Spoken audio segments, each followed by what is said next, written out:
Anderson County. This is Councilman Brett Sanders recapping May the 16th, 2023's council meeting. A fairly long meeting, but not much really on the agenda. So I will still hit a few of the highlights for you.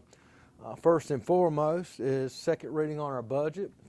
As I said last time, we have some more work to do on the budget. Administrators' requests, waiting on a few more administrative requests to come in, and we'll have another finance committee meeting. Also get some input from other council members, and then we will continue to wrap this thing up for third reading. As of right now, there's no tax increase. There was room in there for the sheriff's fifth year of the pay plan for the sheriff's department. And a lot of small details and things now that that's what we're working on now. The overall big picture of the budget, I think we have in place, and on the overall budget, we have a good handle on the overall budget. Right now, now we're into the weeds part of it, where we're actually going into some of the finite things and discussing and tweaking. But hopefully, third reading coming up, not this week, but the following week, and we can get this budget passed without a tax increase and provide the services that the citizens of Anderson County are accustomed to.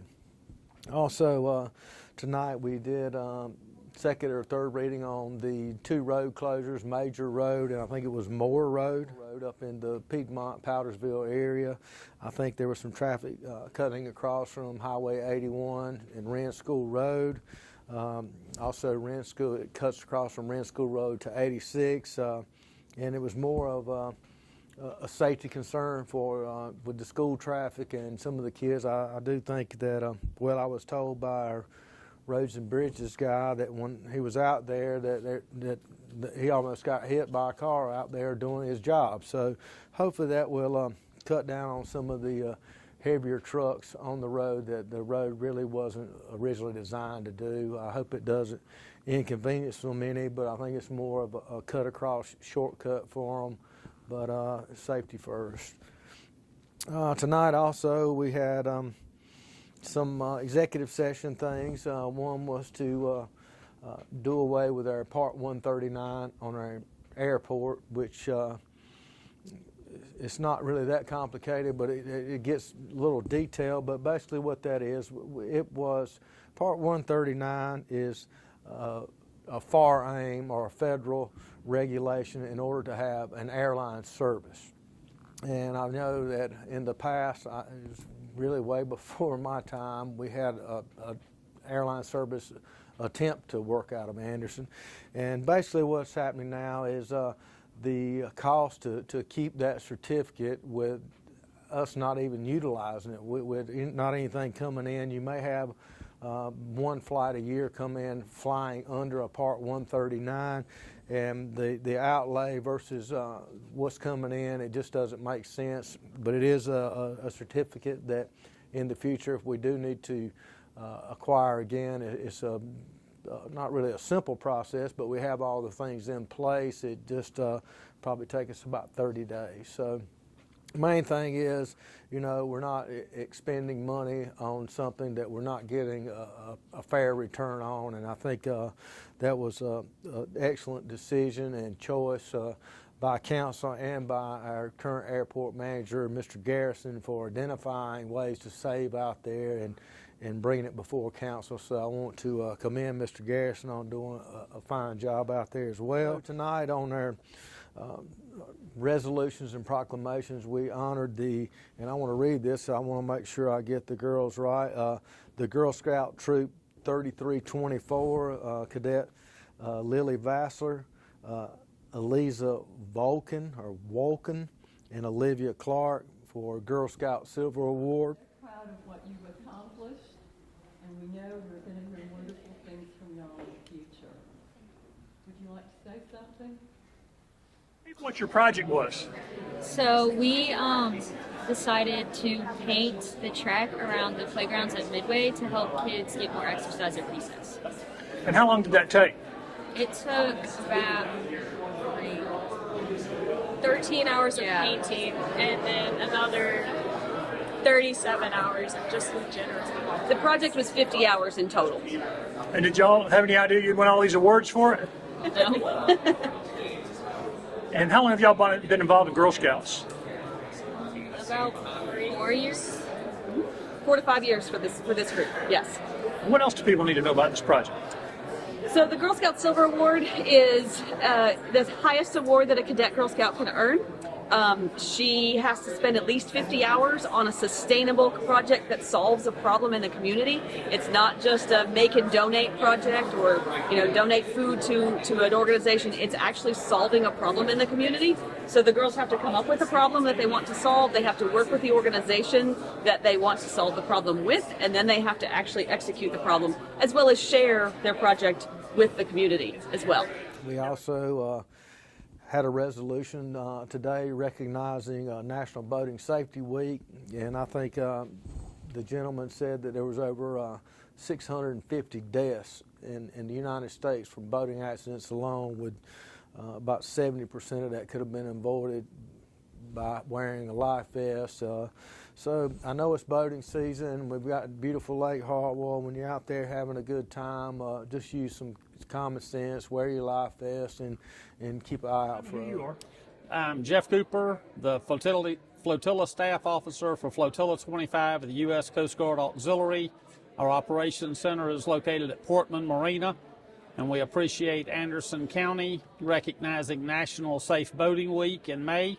We ask that the residents of Anderson County wear their life jackets, and let's have a safe boating season on the lake this year. Is there somewhere they can go to find out more tips on safe boating?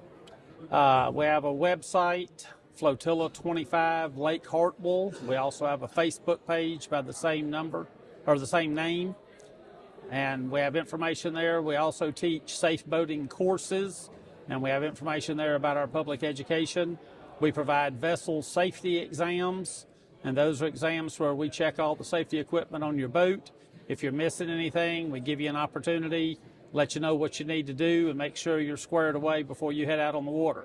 If you go out on the water and DNR or the Anderson County Sheriff stops you and you don't have the stuff on your boat, it's a ticket. So ours is a free service. We're more than happy to provide the exams. Just reach out to us.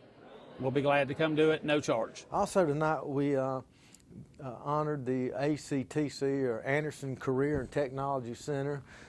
Miss Holly Harrell and her group up there, I think an amazing school and program, and turning out some real quality students that's going to be leaders in the future here. Good people. I'd like to congratulate the Anderson Career and Technology Center. They just won a national award for the Intercollegiate Broadcasting System.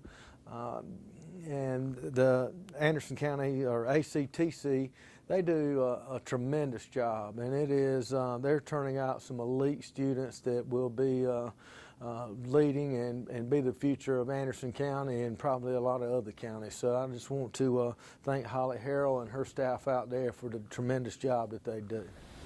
Yeah, and I'd like to pass on that without Ms. Harrell, we don't win anything. She's the support that gives us everything we need to be able to compete, and the rest comes from these guys. There was a television story they did on us that asked if I was surprised that we won, being just, again, the small town radio station from South Carolina. And I said no, because they did really good work. It wasn't anything that we were just being arrogant about. It's like they did stuff that deserved to win, and that's a tribute to them and the hard work that they did. So I am one of the hosts of the Teen Takes podcast. This is the first year that we've done the podcast. We were fortunate enough to be a finalist and take home Best Talk program at the IBS conference. And for people who are unfamiliar with the program and what y'all do, can you just give them an overview? So Teen Takes is a podcast put on by myself, Rain McLeese, and Caitlin James. It is a podcast that is by teens, for teens. That's why it's Teen Takes. We give our opinions on current topics in the news and how we feel it affects teenagers, and what we've seen in our own personal lives. And how important is the radio and TV program to ACTC? To ACTC, I believe it is incredibly important, clearly because we just won a national title because of it, but just to the world and everybody as a whole, advocacy is one of the most important things that you can have as a community and as young people and as students. It can help us get our ideas out there, speak about issues that are affecting us. So I believe radio is essential, especially when it's student-run and student-led. I believe that being a small school and being such a closely knit community, especially with our teacher, Mr. Boone, and our other classmates, we have a lot of passion for radio. And so every little thing that we do, we put our all into it, and it's not just another assignment that's been assigned. It's an opportunity for us to express ourselves within this small community and stand out a little bit more from the others. I think it's very important that we are recognized by the council. I think that our work should speak for itself. However, I am very honored, and I believe I speak for the rest of my peers when I say that we're very honored to be recognized by the council, because it means that somebody is seeing the hard work that we've put in over this past year. It's very rewarding.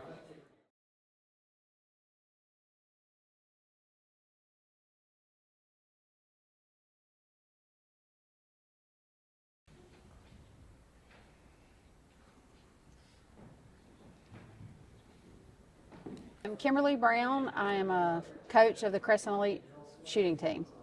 And tell me why you're here tonight. We are here, County Council was doing a resolution in memory of my dad, Lester Brock, who was the head coach of the shooting team. And I know this was sudden, but since this has happened, have you been surprised at the outpouring of the community and the council and everything? Yes, sir, I have. We've gotten a lot of support. They sent a beautiful arrangement of flowers, and the county council has always supported our shooting team.